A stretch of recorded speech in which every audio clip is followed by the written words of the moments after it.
Portsmouth Light Orchestra have been performing for 8 decades with a variety of music genres. Over that time they've raised thousands for charities, and joining us in the studio now to tell us more is their conductor and technical director Edward McDermott. Welcome Edward, thank you for joining us. And thank you for inviting me. Fantastic. So, as a conductor, just tell me, you don't just stand at the front and wave your arms about. Tell us more about what the job of a conductor is. Some people think conductors are there just to wave their arms at the beginning and then wave their arms at the end to tell everybody it's over. But it's a little bit more involved than that. The conductor or the musical director is the person who actually chooses the music for the concert. But the way we work it with the Portsmouth Light Orchestra is I will basically get as much music as I can, I think we'll do for a concert. We'll go through the various pieces, and if the members of the orchestra don't like a particular piece, then we don't do it. So if we do, say, maybe 15, 20 pieces, I normally get away with sort of 13 of those pieces, of which the orchestra are very happy to do. When we've then decided what we're going to do, we'll have a read through the actual score, and the guys will listen to the music, and then it's my job to actually bring out certain aspects of the score or the music within the score, which means that some people may have to play slightly louder than what the markings on the music is, or they may have to play slightly softer so that other members of the orchestra, musical instruments, can actually come through. So it's like being a teacher and teaching children how to actually read, but it's not reading music, it's actually the notes on the page of the music, but the actual music is what they actually do with the actual notes. That's what makes the music, and it's my job, if you like, under my direction, to make sure they actually play the right note, but play all the notes in a musical way that will entertain the people who have come to listen. So really your job then is to craft how that tune is going to sound, even if it's something that people know well. You put a different spin on it. And that's right. That's why you can sort of get maybe 70 recordings of Beethoven's Fifth Symphony, and every one will be entirely different. Or if you go to listen to a concert with one orchestra of, say, Beethoven's Fifth, the next time you go and listen to another conductor, it will sound slightly different, because every conductor and every orchestra have got their way of actually performing and playing the piece. Fantastic.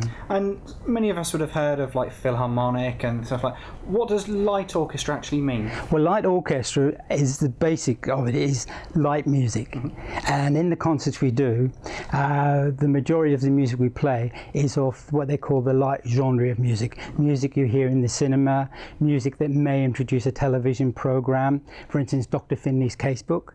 The famous, everyone recognises that, even Coronation Street. So any music that's light and doesn't call for, instruments that you don't particularly have in the orchestra. So as I've got the programme here for our concert, and as you can see, it's for the 80th anniversary concert.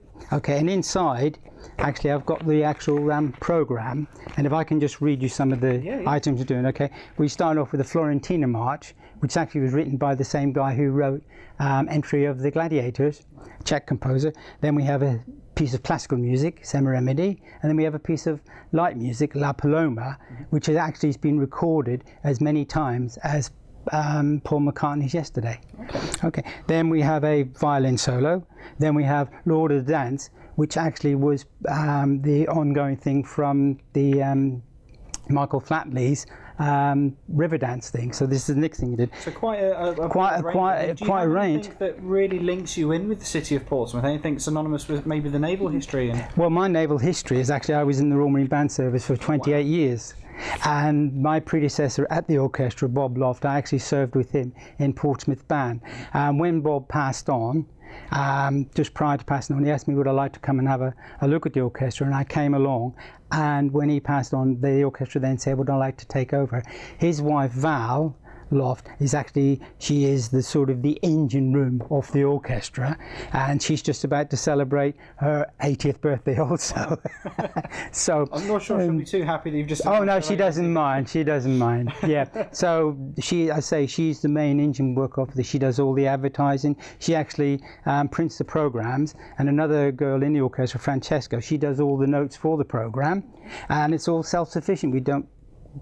We don't pay anyone to do it, we do it all ourselves. Fantastic. So say I wanted to get involved in the orchestra, how would I go about doing that? And what would I need to be a certain level, or Indeed you would. We normally say from grade 5 upwards, because then most of the music we actually play will have covered that grade. But also if you come in at grade 5, obviously what you want to do is try to improve your actual ability as an individual, but also to play within another group of musicians, because it's all right playing an instrument on your own, but it's more fun when you're actually playing an instrument with other people. And talking of playing instruments, I understand you've got a big concert coming up soon. We have, our concert is, it's the 80th anniversary concert, and it's at the Admiral Lord Nelson School.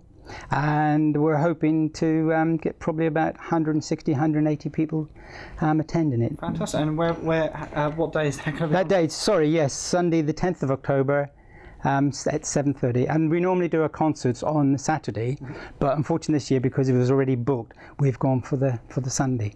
And if I wanted to book a ticket, how would I go about doing that? You can get in contact with our website, or you can contact Val Loft, but all the information is on the orchestral's website. Fantastic. Well, I'm afraid that's all we've got time for, but obviously if you do want to go along to the concert, as Edward said, you can look on their website.